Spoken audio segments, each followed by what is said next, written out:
So that was Prime Minister Narendra Modi's address at the 76th United Nations General Assembly. The Prime Minister of the Republic of India for the statement just made, and I request protocol to escort His Excellency.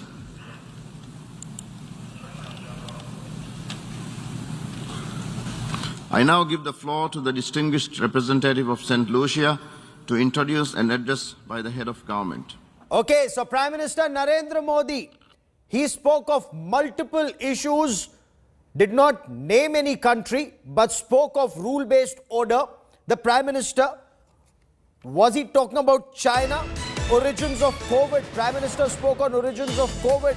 The Prime Minister slammed Pakistan, did not name the country, but spoke of countries that spread terror, use terror as a political tool. Now, terror is a threat even to those countries. There is a requirement that Afghanistan is not used to spread terror in the region, that it is not used as a tool of terror by any country. He said this is the time for the United Nations to come forward to help the people of Afghanistan, the women of Afghanistan, the children, the minorities of Afghanistan. They require help. I want to quickly bring in Aviruk Sen for more on this. Aviruk, key takeaway, what the Prime Minister said. According to you, what's the key takeaway? Yes, several things. You touched upon most of them, but I think that the main thing he spoke about was himself and his government. And, telling the world that he grew up as a tea seller on a railway station, and now he's addressing the UNGA and listing, as if it's a sort of campaign rally, all the achievements of the government. Now, the other issues were there, and one of the things that he did very well, I think, is not to mention Pakistan at all. Because what that does is it always clubs India and Pakistan together. We have to, I think, grow out of that. We don't need to take any pleasure in their pain. And we have to sort of understand that we are a much bigger economy, much greater population, and we have a lot of responsibility around the world that we have to discharge. So it's pointless sort of blaming Pakistan for everything that happens in India. In fact, it's extremely important, if I may, it's very important to actually expose state-sponsored terror that impacts the region. And was the Prime Minister, Ambassador Sharma, also talking about India being a vibrant democracy, that even a tea seller's son can become Chief Minister of a state thrice and Prime Minister of a country twice and be in public service for more than 20 years, Ambassador Sharma?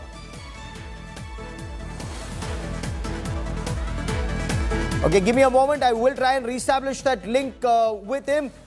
The point about Pakistan state-sponsored terror, as Aviruk rightly pointed out, the Prime Minister did not name Pakistan, but he did put Pakistan on notice on terror. Countries that use terror as a political tool, terror can impact them too. Unko bhi आतंकवाद से खतरा है. He spoke of Afghanistan. Now this is an issue the world is grappling with, that no country should use Afghanistan as a tool, or Afghanistan's land should not be used to spread terror in the region. And it is time for the world to come forward to help the women, the children and the minorities of Afghanistan.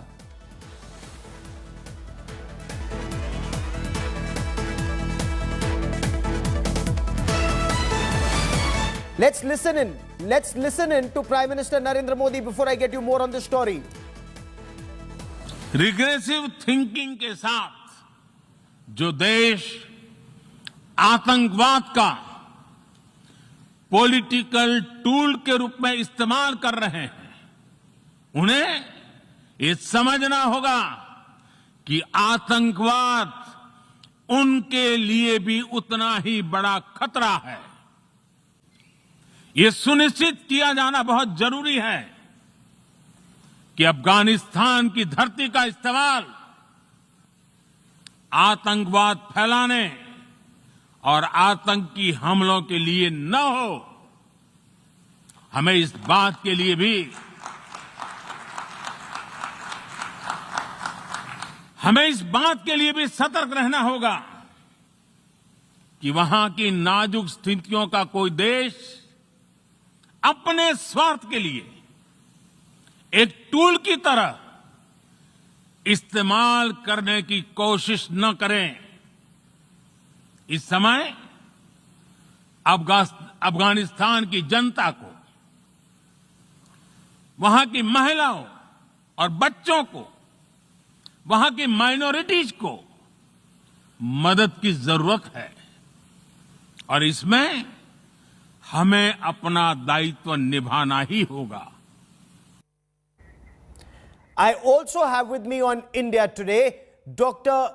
Satru Nagao. He's a fellow at the Hudson Institute who joins us from Tokyo. In a moment, we'll be joined by Ambassador Vishnu Prakash. But Dr. Nagao, the Prime Minister spoke of the need to reform the United Nations, for United Nations to keep up with times of 21st century. He also spoke of the need to investigate the origins of COVID, and that is where UN's shortcomings were pointed out. Was that also your reading, sir? This Modi's address is very good address, and this address reflects India's concern for the world order.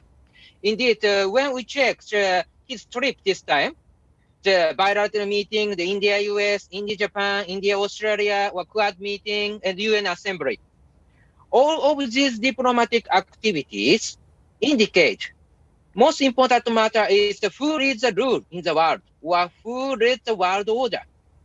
So for a long time, China has exploited rule of the international trade, the security, the COVID-19.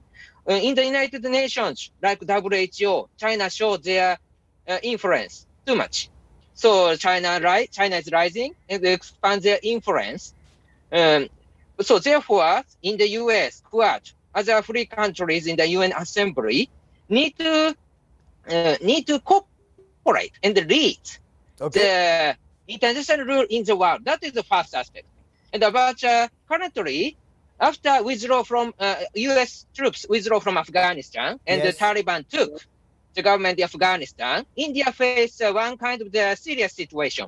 China, Taliban, Pakistan alliance. Okay, let's take this one by one. And when Prime Minister Narendra Modi talks about the need to establish rule-based order, or when he talks about origin of COVID, Professor Brahmachalani, is that just pointing out the shortcomings of world bodies like the World Health Organizations or the United Nations, or is this also a veiled attack at Beijing?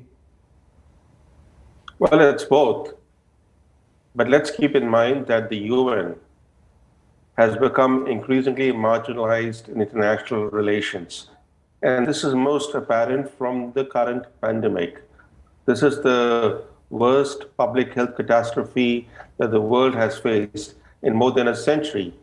And the UN role has been marginal in this pandemic.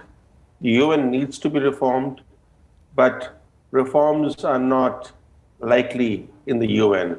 The UN was established on the ruins of a world war. It was not built in peacetime. It was a product of war. And there is no momentum, no impetus today to reform the UN. The issue of reform has been on the UN agenda, on the international agenda, for decades now. And there has been no progress whatsoever in that direction. As far as the genesis of the pandemic is concerned, that is a very pressing issue. Until we know the origins of the COVID virus, we may not be able to prevent the next pandemic. And this is not the first pandemic that has originated in China. Even the SARS pandemic originated in China. Therefore, it's very important to know how this pandemic began so that the world can prevent the next pandemic. So let's take this step by step. Let's begin by asking Ambassador Vishnu Prakash, and I also have India Today's Foreign Affairs Editor Geeta Mohan now joining me live from New York. Ambassador Vishnu Prakash, key takeaway according to you, sir? It was a very impassioned address. It was an address which was very much expected. He spoke about the issues which are very pertinent, which are important for India, important for the world. Afghanistan, about the Center for Terrorism without naming it, the role of China, and the role of India. The fact that he spoke about the first DNA-based vaccine that India is producing, that the nasal vaccine that India is producing, and he highlighted the issues and the concerns which are very important to mankind.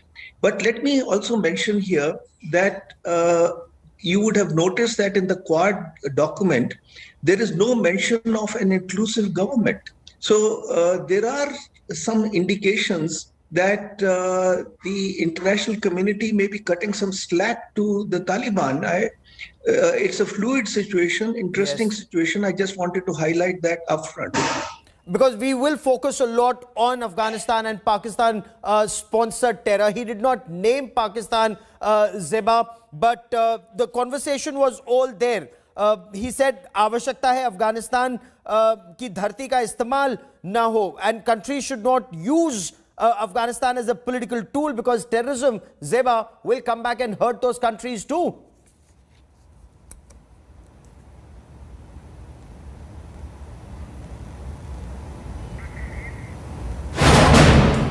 Okay, let's break this down one by one. Let's listen into Prime Minister Narendra Modi talking about the message about democracies can deliver, about Afghanistan, about terrorism, about vaccines, various aspects of what the Prime Minister said.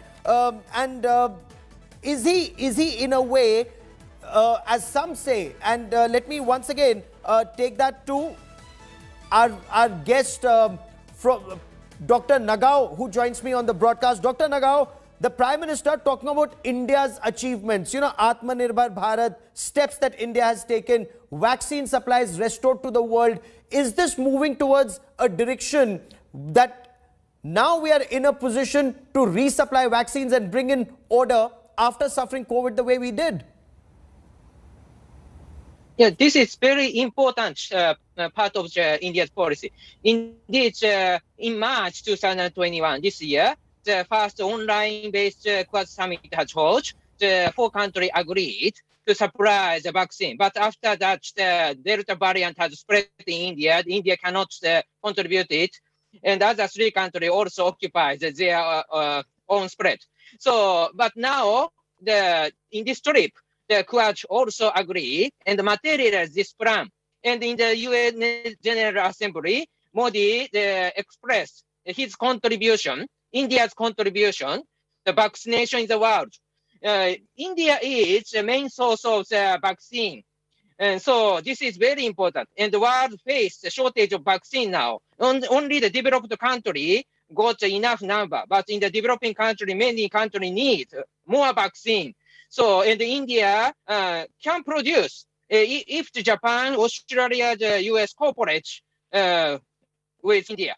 So this Quad framework, we can contribute for the world, and we can neutralize China's vaccine diplomacy, and recipients can get alternative choice. So in this case, for recipient, for the Quad, for the other free world, this is very beneficial contribution India can lead. Okay, let's listen in to the Prime Minister. ये सुनिश्चित किया जाना बहुत जरूरी है कि अफगानिस्तान की धरती का इस्तेमाल आतंकवाद फैलाने और आतंकी हमलों के लिए न हो। हमें इस बात के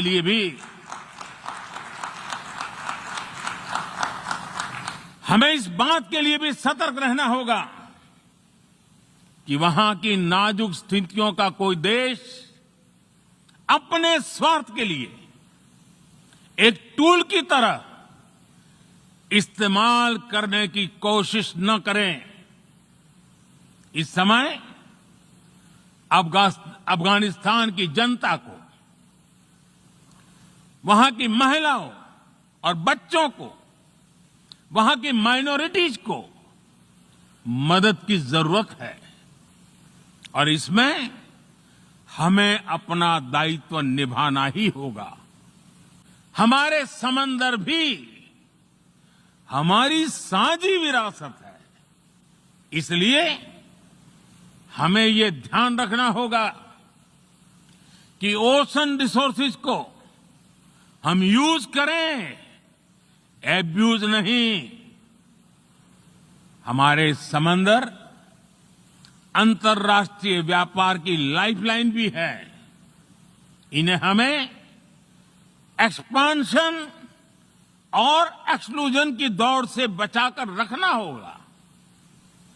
रूल बेस्ड वर्ल्ड ऑर्डर को सशक्त करने के लिए अंतर्राष्ट्रीय समुदाय को एक सुर में आवाज उठानी ही होगी।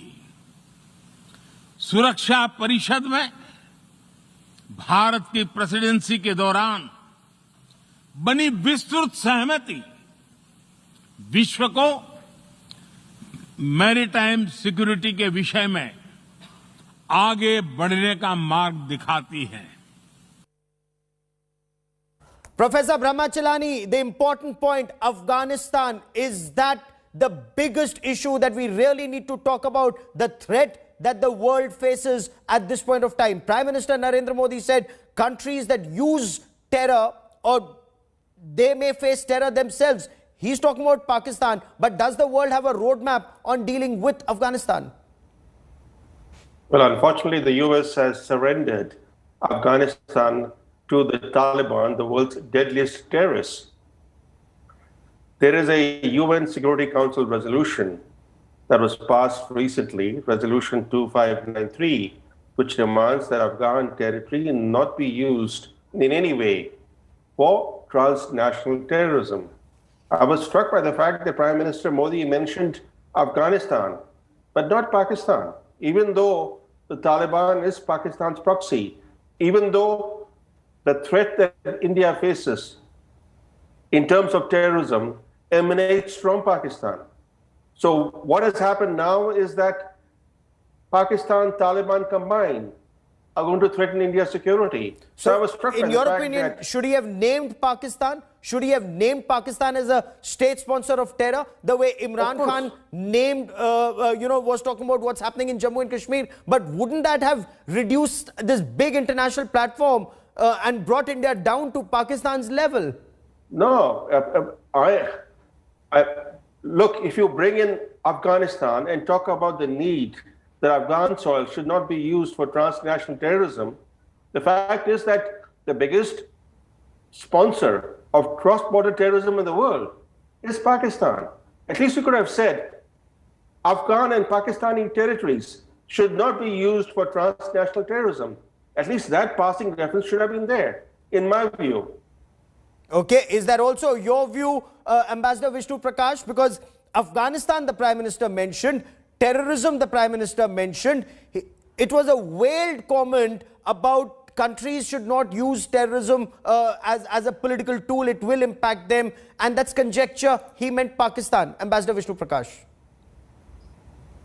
Yes, he very much meant Pakistan. And usually the Prime Minister does not name Pakistan because you don't want to get into a slanging match. But a stage has come when Pakistan needs to be named. And I think the time has come now to mention Pakistan upfront very clearly, that Pakistan is and Taliban that has been installed in Afghanistan is by ISI, for ISI, of ISI, and Pakistan is the fountainhead of terror.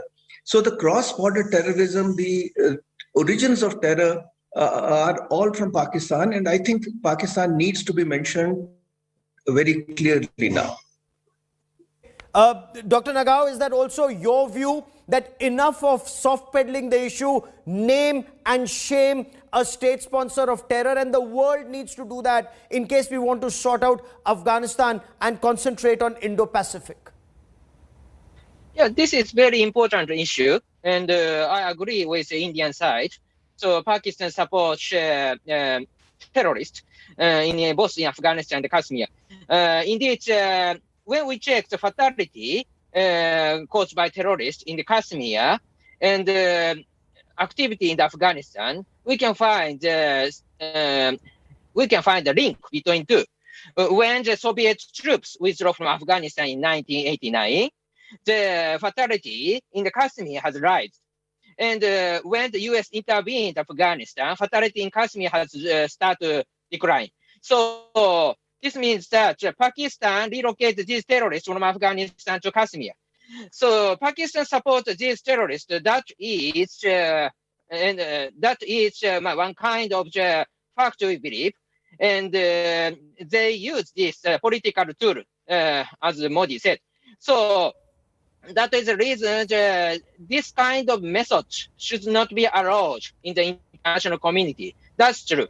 And now this issue is more serious because after the US troops withdraw from Afghanistan, and if Taliban are supported from China and supported from Pakistan, in this case, India will face the China, Taliban, Pakistan alliance. In this case, using the terrorists as a political tool is a serious security threat for India. Of course, the view from Quad. Okay. Let me bring in Ambassador Vishnu Prakash, because let's get clarity on this subject. And I would like our producers to bring out the reaction of the Prime Minister on terrorism once again. But Ambassador Vishnu Prakash, you heard what Pakistan's Prime Minister Imran Khan said. Exercising the right of reply, we had Sneha Dwivedi, our First Secretary, respond. But should Prime Minister have responded? Not at all. There is no reason what a First Secretary of the Ministry of External Affairs can do. Why should Prime Minister be doing that? So I think the kind of rant that the Prime Minister of Pakistan indulges in, is best handled at the level of a First Secretary or even a Second Secretary. That's good enough. But coming back to the challenge of cross-border terrorism, of the terror infrastructure that obtains in Pakistan, I think the mood is shifting. Even the US is gradually coming to realize that Pakistan will continue, will not change. Pakistani perfidy will be very much there. And the fact that for the first time, as far as I can make out, the Vice President of the US has said so, which has been shared by the Indian delegation, is significant. I'm not saying that the US is going to change its position, but I think there are some indications that the American patience is running thin. Okay. Ali Sarwar Naqvi joins us from Pakistan for more on this. We also have Geeta Mohan, our Foreign Affairs editor, joining me. Sir, you heard the Prime Minister. He spoke of a number of issues and stayed on the broader aspects of this. Your former Pakistan's ambassador, executive director, Center for International Strategic Studies. Sir, your take on what your Prime Minister said and how India responded to him. You see, I think we have stated the Pakistani position, and we have stated it many times. So there's nothing very earth-shaking about it. But we have made our point that the Afghan situation is something where we are looking for peace and stability, and we are going to work towards that in a constructive manner. And all these allegations about cross-border terrorism and this and that, I think this is an old story that must now be changed, because you should look at Pakistan's conduct over the past so many years, its policies, where we have launched the biggest operation against terrorists and terrorist organizations. Anywhere else in the world, there has been no such military campaign. Ali Sarwar Naqvi, I want to come to that aspect. Why is it that no one is willing to buy that? And Geeta Mohan, you had a young First Secretary in the Ministry of in India's permanent mission in the United Nations who said that Pakistan is the arsonist disguised as a firefighter. So clearly no takers internationally about Pakistan losing lives combating terror.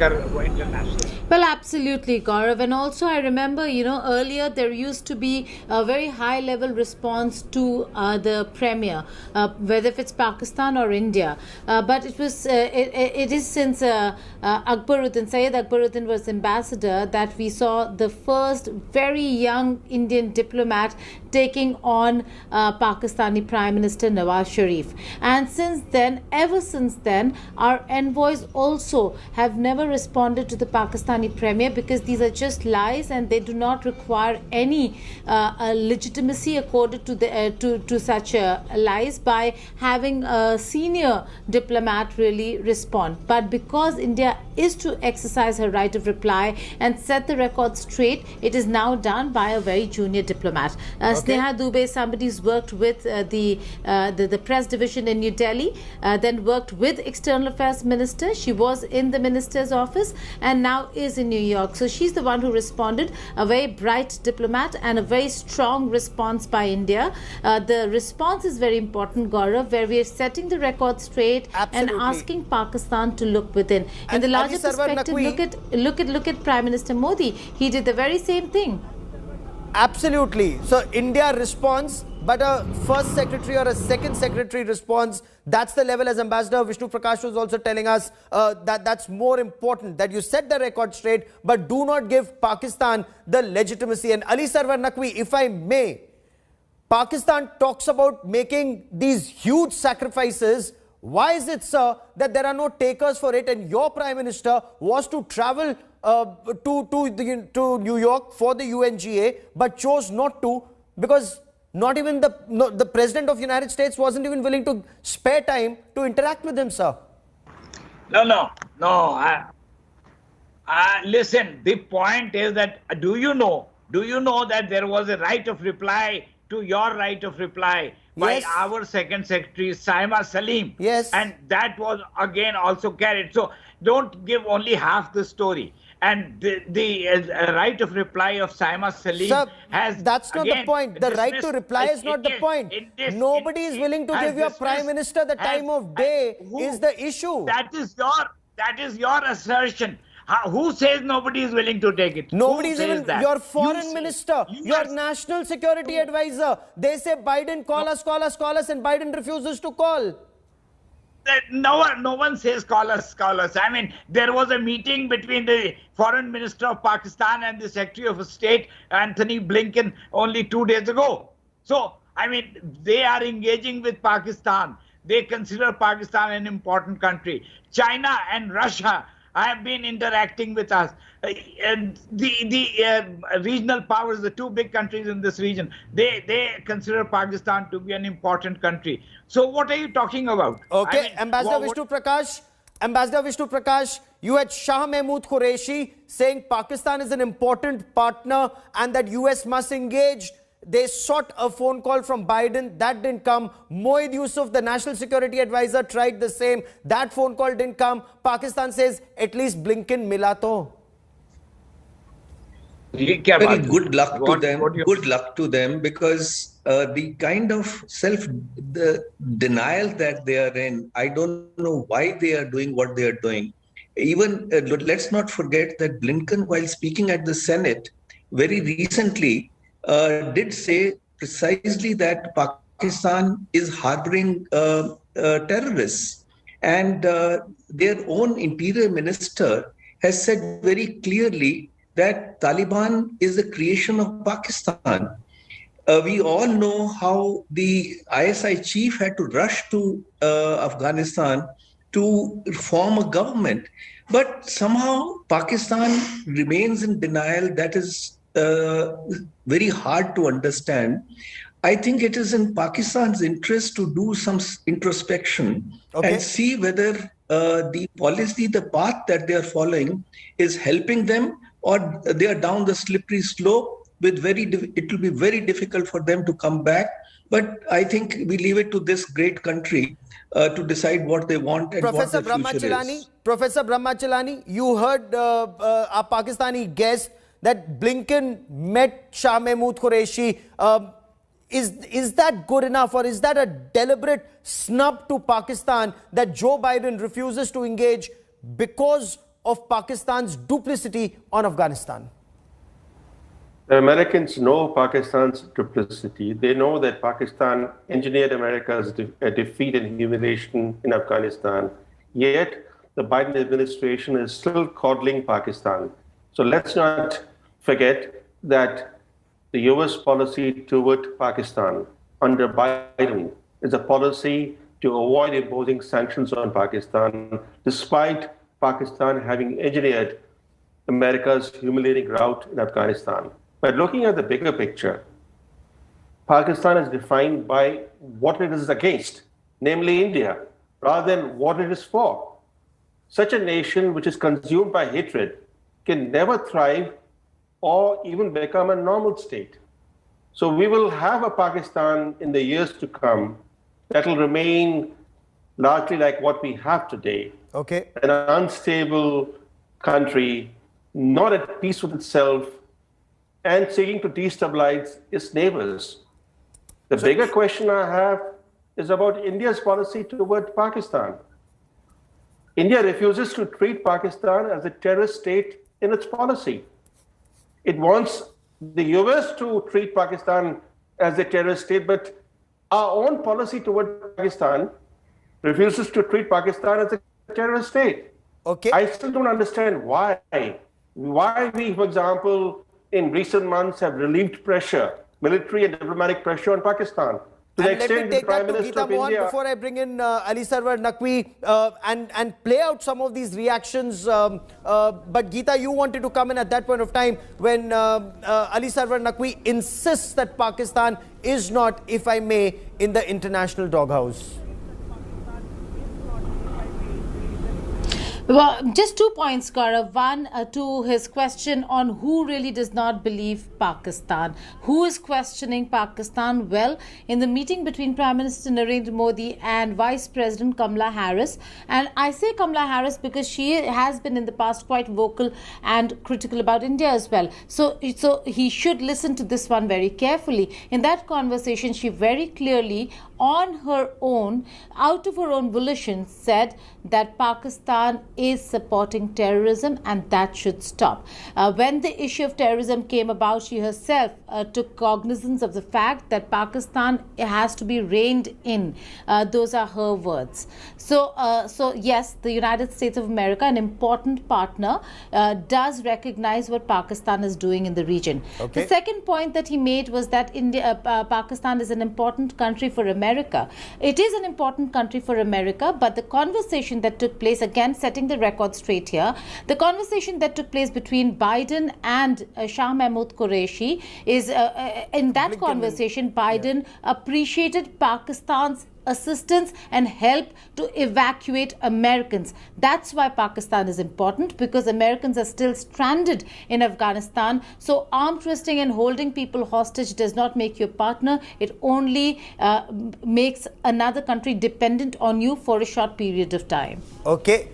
Arm twisting, holding countries to ransom. Now, let's listen in to Prime Minister Narendra Modi on the issue of terror before I come to Ali Sarwar Naqvi. Let's listen in to Prime Minister Narendra Modi talking about Afghanistan and cross-border terror. Regressive thinking के साथ जो देश आतंकवाद का political tool के रूप में इस्तेमाल कर रहे हैं, उन्हें ये समझना होगा कि आतंकवाद उनके लिए भी उतना ही बड़ा खतरा है। ये सुनिश्चित किया जाना बहुत जरूरी है कि अफगानिस्तान की धरती का इस्तेमाल आतंकवाद फैलाने और आतंकी हमलों के लिए न हो। हमें इस बात के लिए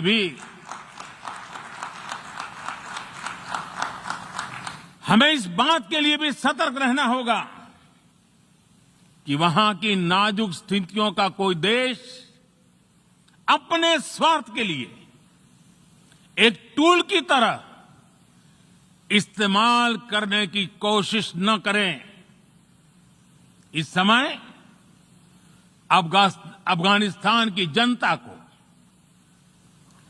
वहां की महिलाओं और बच्चों को वहां की माइनॉरिटीज को मदद की जरूरत है और इसमें हमें अपना दायित्व निभाना ही होगा.